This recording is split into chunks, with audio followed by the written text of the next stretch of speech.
ऐसा कहा जाता है कि भाई हो तो भरत जैसा ही क्यों। आज हम इसी पर बात करने आए हैं।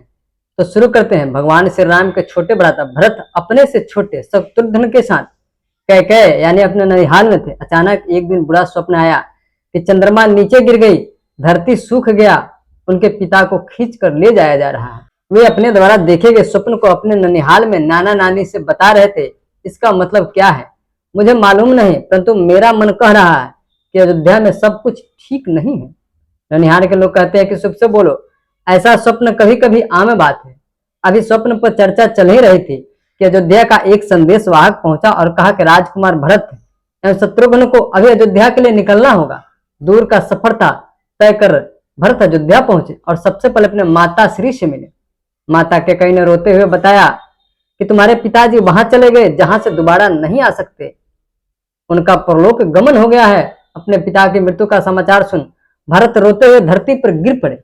भरत अपने आप को भी संभाल भी नहीं पाए थे कि माता कैकेयी ने कहा कि तुम्हारे भ्राता श्री राम, लक्ष्मण और सीता सहित वन को चले गए हैं। महाराज ने उन्हें 14 वर्ष का वनवास दिया है। यह सुनते मानो भरत पर दुखों का पहाड़ टूट पड़ा। वह किसी तरह अपने आप को संभालते हुए पूछे, भैया राम से कौन सा अपराध हुआ जो पिताजी ने उन्हें भाभी सहित और लक्ष्मण सहित 14 वर्ष का वनवास दे दिया? उन्हें किस बात का दंड मिला? कैकेयी कुटिल मुस्कान बोली, उन्हें किसी बात का दंड नहीं मिला है। यह सब तो मैंने तुम्हारे लिए किया है। देवासुर संग्राम के समय महाराज ने मुझे 2 वचन दिए थे। उपयुक्त समय देखकर मैंने तुम्हारे लिए अयोध्या का राज और राम के लिए वनवास मांग लिया। कैकेयी कितना बोलते भरत मां पर क्रोधित हो उठे। यह तुमने क्या किया? तुम्हारी मति मारी गई थी। कैकेयी भरत से कहती है, सब तुम्हारे भलाई के लिए मैंने किया।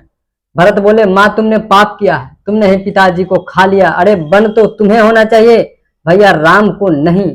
भैया को तो यहीं रहकर सिंहासन संभालना था। शत्रुघ्न कैकेयी का मति फेरने वाली अपराधी मंथरा को पकड़कर भरत के सामने पेश की।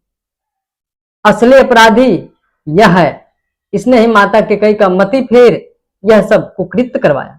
इसको कठोर सजा मिलनी चाहिए, परंतु भरत जी उसे माफ कर दिए और तुरंत सभा बुलाई और सभी सभासद एवं गुरु वशिष्ठ जी के सामने हाथ जोड़कर कहे, इसमें मेरा कोई हाथ नहीं है। मैं तो स्वप्न में भी भैया राम का हित नहीं सोच सकता। इस गद्दी पर बैठने के लिए सोच भी नहीं सकता। इस गद्दी पर सिर्फ और सिर्फ एक आदमी का अधिकार है और वह मेरे पूजनीय भ्राता श्री राम है। मैं तो जा रहा हूं उन्हें वन से लेने। आप साथ चलना चाहते हैं तो मेरे साथ चल सकते हैं। होत सुबह भरत जी के साथ चतुरंगिनी सेना, अयोध्या की जनता, तीनों माताएं साथ चल दी। मंत्री सुमंत जी साथ हो लिए। गुरु वशिष्ठ जी श्री राम को लाने चल पड़े। बिना खाए पिए, बिना पड़ाव डाले सब चलते रहे। चित्रकूट के रास्ते में पड़ने वाले वो राजा निषाद ने भरत का रास्ता रोका, परंतु भरत जी से मिलते समझ गए कि भरत राम से लड़ने नहीं, उन्हें आदर सहित लाने जा रहे हैं। उन्होंने सैकड़ों नाव उपलब्ध करवा सबको गंगा पार करवाया और स्वयं भी साथ चल पड़े। उधर प्रभु श्री राम माता सीता से चित्रकूट में कुटिया बनाकर रह रहे थे और लक्ष्मण जी पहरा दे रहे थे। कोसों दूर धूल का बवंडर देख लगा कोई म्याबी राक्षस कुटिया की ओर बढ़ा रहा है। लक्ष्मण जी तुरंत एक पेड़ पर चढ़कर मुआयना किया तो उन्हें ध्वज दिखाई दिया। वे पहचान गए, यह तो अयोध्या की सेना का ध्वज है। वे पेड़ से कूद पड़े और अपना धनुष बाण लेकर चौकन्ने हो गए। प्रभु श्री राम ने पूछा, लक्ष्मण तुमने ऐसा क्या देख लिया? लक्ष्मण जी बोले, अब रण होगा। शांतचित प्रभु श्री राम फिर पूछे, लक्ष्मण हुआ क्या? लक्ष्मण जी आवेश में आकर बोले, भैया भरत का उतने से पेट नहीं भरा, वह तो पूरी सेना सहित हम सबका वध करने आ रहा है ताकि अयोध्या पर एक छत्र राज कर सके। आप मुझे आदेश दीजिए, मैं उसका अभी वध कर देता हूं। प्रभु श्री राम लक्ष्मण को शांत करवाते हैं। वीर धैर्य का साथ नहीं छोड़ते, उतावले नहीं होते, उसे आने दो। भरत कभी भी हम पे हमला नहीं करेगा, मैं उसे जानता हूं, वह तुम्हारे तरह मेरा प्रिय है। लक्ष्मण जी अशांत थे, आप नहीं समझते उसने कैकेयी में रहकर क्या क्या कर दिया। प्रभु श्री राम की कुटिया और भरत के बीच कुछ ही दूरी रह जाती है। तब भरत ने सबको रोकते हुए बोला, आप सब यहीं रुकिए, मैं पहले मिलके आता हूं। वे शत्रुघ्न को साथ लेकर गए और प्रभु श्री राम के चरणों में अपना सर रख दिया और फुट फुट कर रोने लगे। प्रभु श्री राम ने भरत को उठाकर अपने सीने से लगा लिया, परंतु भरत साहस नहीं जुटा पा रहे थे कि वे किस प्रकार से कहे कि पिताजी अब इस दुनिया में नहीं रहे।